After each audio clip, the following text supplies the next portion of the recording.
लड़का अब डर से भरा हुआ है। वह घने जंगल में दौड़ता है। उसकी आंखें चौड़ी हैं और सांसें तेज हैं, क्योंकि साये उसे पीछा करते हुए दिखाई दे रहे हैं। एक अदृश्य आकृति पेड़ों के बीच से उभरती है, आंशिक रूप से पारदर्शी और चमकती हुई आंखों के साथ, और जंगल में रहस्यमय आवाज गूंजती है। लड़का एक पल के लिए रुकता है, भारी सांस लेते हुए उस छायादार आकृति की ओर देखता है जो और करीब आ रही है। उसके चेहरे पर अनिश्चितता झलकती है, जैसे वह अगले कदम के बारे में सोचता है। उसके हाथ में छिपा नक्शा चांद की रोशनी से उजागर होता है, जिसमें जटिल निशान दिखते हैं जो जंगल में छिपे खतरों और गुप्त रास्तों का संकेत देते हैं। यह रात का समय है, चांद आसमान पर चमक रहा है। एक अकेला लड़का जंगल के रास्ते पर चल रहा है।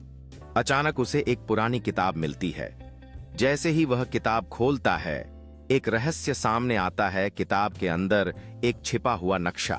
वह डरते डरते आगे बढ़ता है, लेकिन जंगल में साए हिलने लगते हैं। डर की एटमॉस्फेरा छा जाती है। लड़का हिम्मत करके भाग निकलता है, लेकिन पीछे से एक रहस्यमय आवाज आती है, यह तो बस आगाज है,